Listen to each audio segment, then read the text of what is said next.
Price the lord. ಕರ್ತನ ನಾಮಕ್ಕೆ ಸ್ತೋತ್ರ ಉಂಟಾಗಲ್ಪಡಲಿ. ಪ್ರೀತಿಯುಳ್ಳ ದೇವ ಜನರೇ, ಯೇಸು ಕ್ರಿಸ್ತನ ಹೆಸರಿನಲ್ಲಿ ನಾನು ನಿಮ್ಮನ್ನು ವಂದಿಸುತ್ತೇನೆ.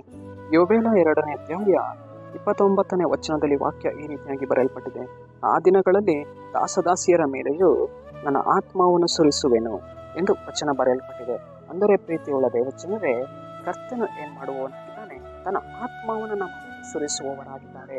ಆ ದಿನಗಳಲ್ಲಿ ಅಂದರೆ ಕಡೆ ದಿನಗಳಲ್ಲಿ ನಮ್ಮ ದೇವರು ನಮ್ಮ ಮೇಲೆ ಏನ್ ಮಾಡುವವರಾಗಿದ್ದಾರೆ, ತನ್ನ ಆತ್ಮವನ್ನು ನಮ್ಮ ಮೇಲೆ ಸುರಿಸುವವರಾಗಿದ್ದಾರೆ, ತನ್ನ ಅಭಿಷೇಕವನ್ನು ನಮ್ಮ ಮೇಲೆ ಸುರಿಸುವವರಾಗಿದ್ದಾರೆ. ಪ್ರೀತಿಯುಳ್ಳ ದೇವ ಜನರೇ, ಆದುದರಿಂದ ನಾವು ದೇವರ ಅಭಿಷೇಕವನ್ನು ನಾವು ಹೊಂದಿಕೊಳ್ಳಬೇಕು.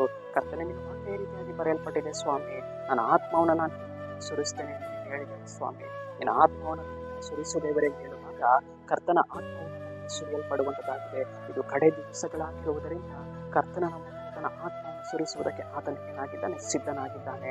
ನಾವು ಆ ದೇವರ ಆತ್ಮವನ್ನು ನಾವು ಹೊಂದಿಕೊಳ್ಳಬೇಕು, ಆತನ ಕೃಪಾವರಗಳನ್ನು ನಾವು ಹೊಂದಿಕೊಳ್ಳಬೇಕು, ಆತನ ಬಲವನ್ನು ನಾವು ಹೊಂದಿಕೊಳ್ಳಬೇಕು, ಆತನ ಮಹಿಮೆಯನ್ನು ನಾವು ಹೊಂದಿಕೊಳ್ಳಬೇಕು. ಪ್ರೀತಿಯುಳ್ಳ ದೇವ ಜನರೇ, ನಾವು ಯಾವುದೇ ಕಾರಣಕ್ಕೂ ಆತನ ಅಭಿಷೇಕವನ್ನಾಗಲಿ ಆತನ ಆತ್ಮವನ್ನಾಗಲಿ ನಾವು ಏನು ಮಾಡಬಾರದು, ಅಲಕ್ಷ್ಯ ಮಾಡಬಾರದು. ಕರ್ತನೇ, ನಿನ್ನ ಅಭಿಷೇಕವನ್ನು ಕೊಡಿಸುವ, ನಿನ್ನ ಅಭಿಷೇಕದಲ್ಲಿ ನಾವು ಜೀವಿಸಬೇಕು ದೇವರೇ, ನಿನ್ನ ಆತ್ಮನಲ್ಲಿ ನಾವು ಜೀವಿಸಬೇಕು ದೇವರೇ, ಆತ್ಮನ ಮಾರ್ಗಗಳಲ್ಲಿ ನಡೆದು ಹೋಗಬೇಕು ದೇವರೇ ಅಂತ ಹೇಳುವಾಗ ದೇವರು ತನ್ನ ಆತ್ಮವನ್ನು ಸುರಿಸುವವರಾಗಿದ್ದಾರೆ.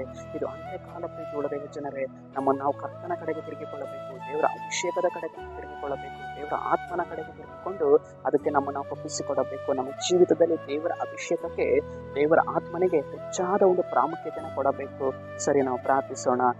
ಕರ್ತನೆ, ನಿಮಗೆ ಸ್ತೋತ್ರ ಸ್ವಾಮಿ. ಈ ಮುಂಜಾನೆ ವೇಳೆಯಲ್ಲಿ ಕರ್ತನೆ, ಈ ವಾಕ್ಯವಾದ ಸಂದೇಶವನ್ನು ನೋಡ್ತಿರುವ ಜನಗಳನ್ನು ಸಂಧಿಸು ದೇವರೇ.